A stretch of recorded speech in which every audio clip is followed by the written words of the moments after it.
Hello ladies and gentlemen, welcome to Gaming Weekly Update. This is your host Kieran and welcome to this video where we talk about RetroBat. Is this the ultimate emulator for gamers? Well, let's dive straight into it. Right, so what is RetroBat? RetroBat is basically a PC software which has a combination of different emulators. So as you can see, I've got a couple of systems here like installed on this, but we'll talk about that in a second. So yeah, there's a lot of stuff we can get through of this. Like I discovered this, like I think it was either a couple of months ago or a year ago, like because Brad is a huge fan of this emulator. So what it is, like I said, you go on to where it says RetroBat, you've got a list of different emulators that is listed here, so you can play that specific system on.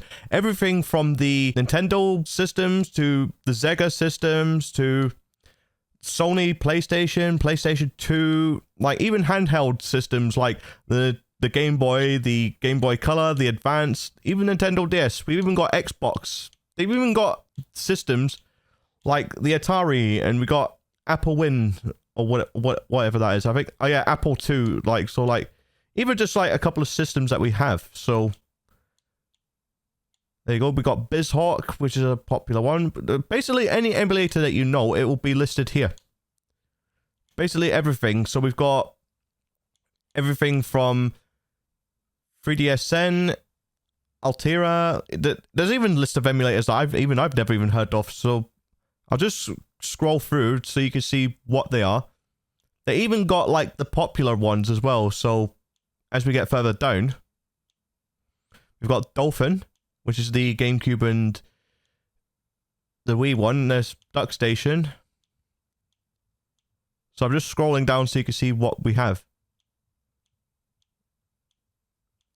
They got loads of different stuff here.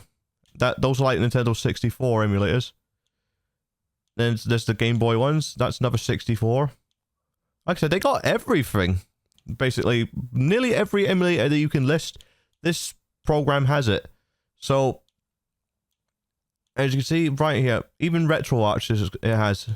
PlayStation 3 as well. Even has the Switch, but we don't tolerate like emulating those. But yep, these are the different list of different emulators that this software has. So it has almost everything listed here. So in that aspect, yeah, it could be an ultimate emulator. So you press start on the controller. I'm using an Xbox controller, by the way. You even have things like what I covered in a previous video, which is our RetroAchievements. You just log into your details, and these are games that I've done like off screen or sometimes on screen. But yep, it even has RetroAchievements. So yep, we got all this listed here. That's where you would log in with your RetroAchievement settings. You've got NetPlay, which is basically how you can hook up with other people on their PC, so you can play like games as multiplayer online. And these are missing BIOS checks. We've got to check for the missing BIOS. That's for things like the PlayStation and the Xbox and stuff like that.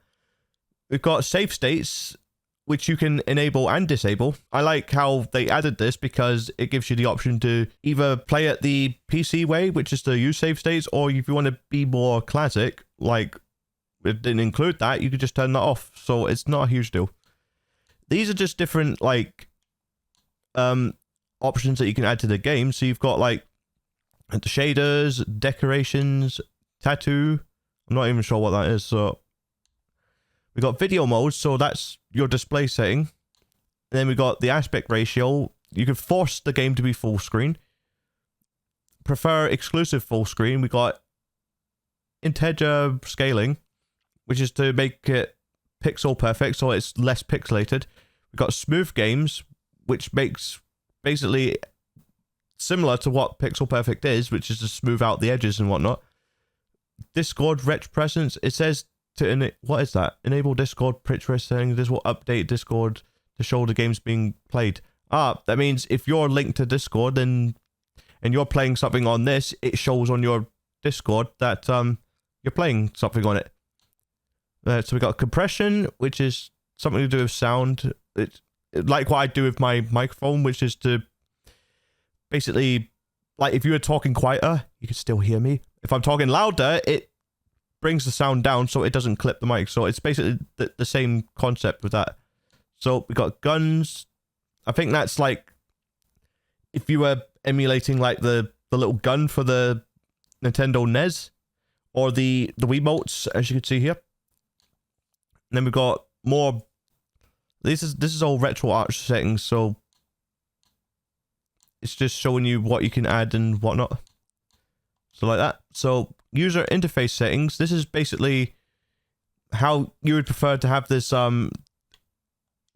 this shown. I've just got the default one, but you can download it. I'll probably show you in a second because I don't remember where that is, to be honest. But yeah. So we got theme configuration. So that's basically, again, like how you would lay out like the display settings here. So you got everything from logos, videos. Well, I'll show you what all these are in a sec. So, but I'll show you what it is because it's cool what they've added. So we've got screensaver, which is what you see if you left this for a while. It just shows you compilations of games. List transitions, game launch transitions. Like I said, it's got loads of stuff. So and you've got things that you can enable what you can show in game. So you can show things like RetroAchievements, which is one of the things that Brad loves about this. It was actually Brad that told me about this because he found this a while back. So yep, you can basically play anything on it. So the controller settings. So like I said, that's the controller that I'm using now, and that's the default settings for when you're controlling. Honestly, you could use any controller you like, even the PlayStation ones, even the classic controllers, like if you've got like the Switch Online stuff, like the Switch Pro controller, and the ones that are modeled after the I think the NES, the SNES, and the Genesis or Mega Drive as we call it in the UK. It goes up to 8 players because if you play things like PlayStation 2 games, for example, like one of the SmackDown versus Raw games, like I think it was SmackDown Just Bring It, like that had 8 players. So that's what that's mainly for. Sound settings, so that's just how loud the music is, like in the settings. There's not really a music playing. I think that's mostly for like when you open up the emulator, it'll I'm not sure what that is. Right, front end music, like I said, it doesn't really play anything. I don't know what the deal with that is, but yeah, that's all that. So we got game collection settings. So systems displays, so you can display it up to like this amount. Right, so these are the emulators that I've actually downloaded on this. So well, I mean, it's the systems that I've got on the thing so far. This is just for demonstration purposes. So this is just so you can display like on the main screen here. So automatic game collection. So that's the same thing, but you can display it here. And it even shows you the genres that you can have. So grip settings. I'm not sure what that is, but it's not letting me go into it. This is the collection. So I think this is like probably games that you can actually download. Probably, yeah. Looks like you can. I didn't even know you could do that. We're learning new things, people. Right, what even was that? Update game list. Right, BIOS. I forgot what it was that we were moving on. Oh yeah, it was here. It was game collection. So it was somewhere around here. But right. Creating edible, create a new dynamic collection. So we got systems. Sort systems by manufacturer, by hardware type, by manufacturer and type, by release year. So you could do this any way you like. So I'm going to do it by manufacturer because that's what I've had it before. Right, restore last selected. We got start on game list. The group custom collection. We got show system naming collections. We got show games of hidden systems in collections. Show empty systems. Don't show groups with only one system. So yeah. And scrapper, basically what this is, like if you get a ROM and you add it to the collection of the games that you have, so when you start a game, for example, like the Super Nintendo, you can scrap it so that you can display the games like this, and then it gives you a short little video like that. So that's basically what Scrapper is. It's a website that you can go on to. As you can see, like, it's a website that you log into, and it gives you, as you can see, I've got an account here. I'll probably leave a link in the description for you to sign into this with. But yeah, it's basically like video, fan art, but like I said, it's basically when you get a game, you go to scrap now, and then it will scrap anything that they see related to that game, and it will add like a video and a box display of like the game, depending what ones you select from in the scrapper settings. So you could select everything from community rating, video, fan art, bezel 16.9 or whatever that thing is, like box backside, the map, the manual, the pad to key, basically anything that you can find that's on there. So yeah, any like games missing from media, so it scraps the games there. The last 15 days, the system included. So yeah, that's basically what that is. This is where you can but yeah, I don't think I can show that, to be honest. Yeah, and then we got themes, and that's where you get the design for your main title screen. So you can have it in the theme of basically any one of these that you can. You just find one that you like and you just install it and boom. Now the bezel project, I'm not sure what that is. Oh, it's select bezels to install / remove. I'm not even sure what bezels is, so I don't even know how to describe that. But yeah, that's that. So you can check for updates, update type, so you get stable and beta. I've got the stable version selected, so that's where you do the update.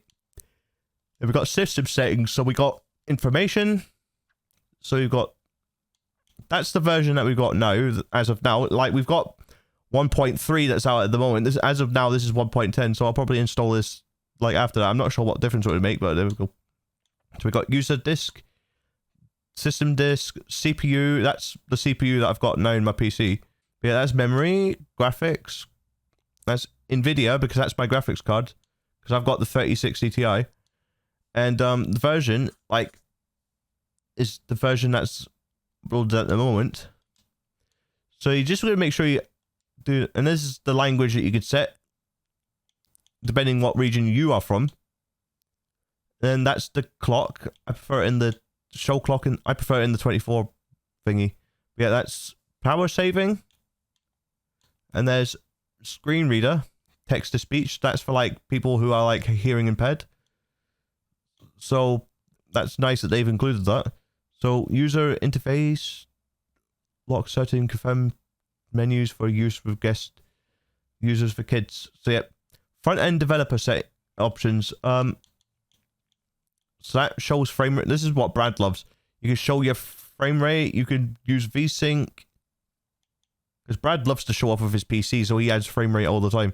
So yeah, VSync basically locks your frame rates like at a certain frames per second that your screen can actually capture. So we've got annual web IPA access. We've got log level, clean game list. That clears everything in the game. Don't want to do that. Like I said, this is just for demonstration purposes. So then we got loads of different stuff. Clear cache, build image cache, menu front scale, theme front scale, So basically everything here. You can see, like, so user interface this just basically got the same stuff as what we just played earlier.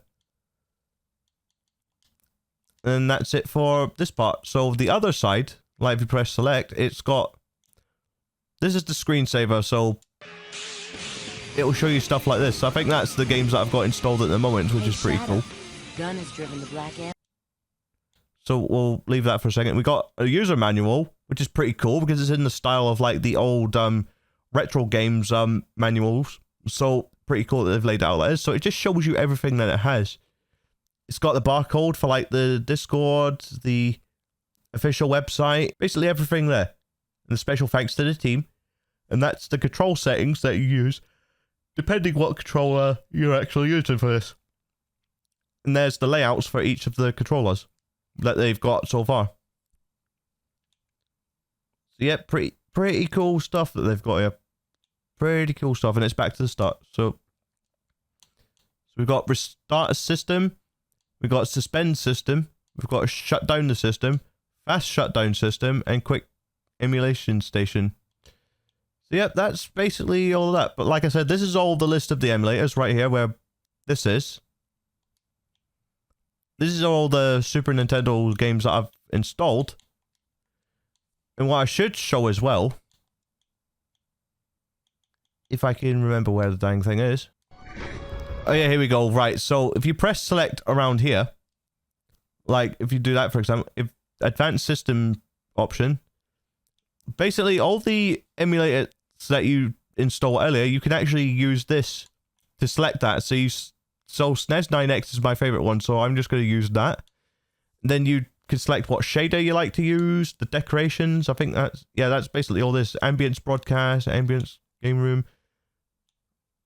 Basically all that. And yeah, it's cool stuff that it has. So tattoo, like I said, I really have no idea what that is. Oh, tattoo corner, what is that? Like I said, I literally have no idea what that is.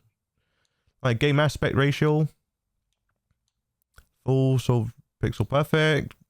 Vertical sync. Smooth midnight. Basically everything that you have in the regular emulators if you haven't played those before. So that's all the Nintendo ones that I've got.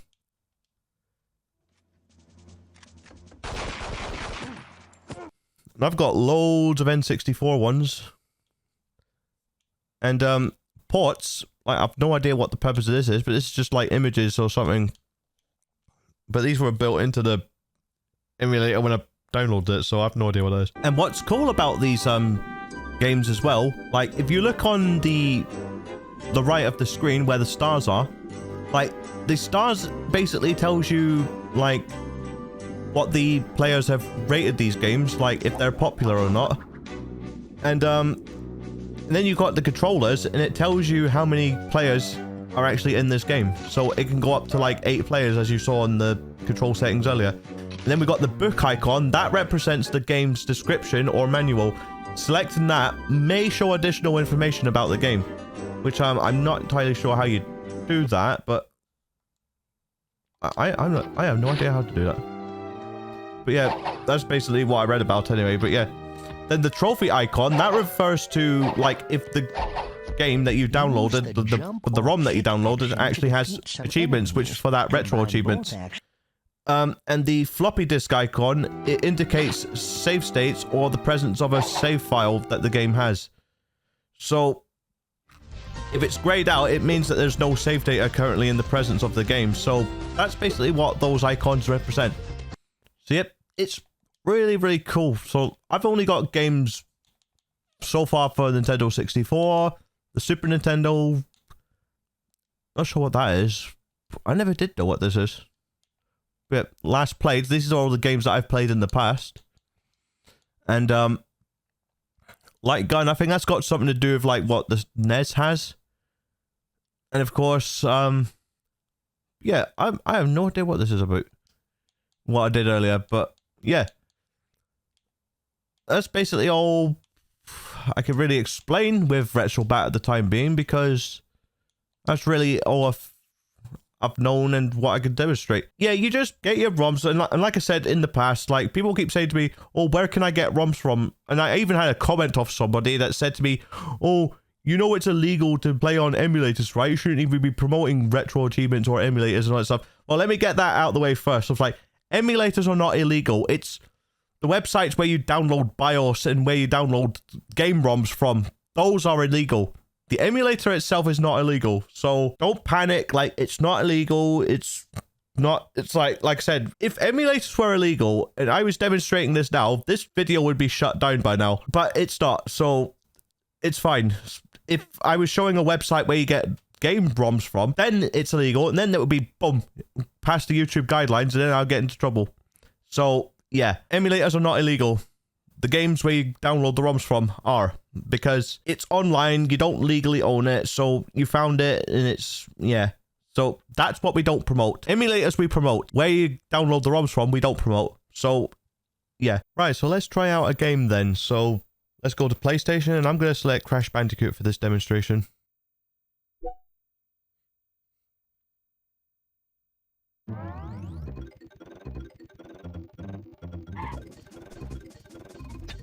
Right, I'm just going to play the first level just to basically demonstrate the gameplay. I mean, it's not perfect, but like I said, you'll get a rough idea how this works.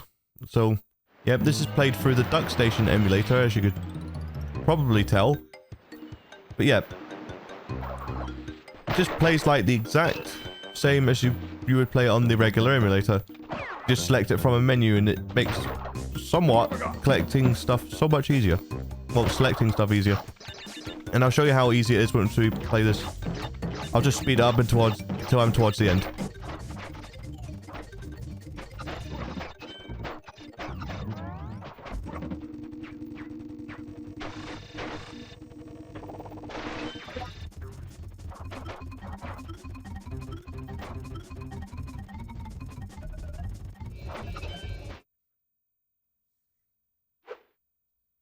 Oh man, I'm good. And yeah, if you want to exit the game, by default it's start and select at the same time. And it brings you to here. So is RetroBat the ultimate emulator for gamers? In mine and Brad's opinion, absolutely yes. For everyone else, it might be hit or miss, but once you get the hang of it, it's actually really not that bad. So I guess with that, I think that's about everything I can explain about RetroBat. So I guess that's going to conclude this video. So thank you so much for watching. And as per usual, if you liked what you've seen, please like, comment, and subscribe. Remember to hit the bell if you want to see any more videos or any more live streams that me or Brad produce on this channel. I've been Kieran of Gaming Weekly Update, and we'll see you in the next video or live stream. Thank you for watching, and goodbye. So hit that bell and don't be late. This is Gaming Weekly Update. For gamers by gamers, we got your back. Level up your life, there's no turning back.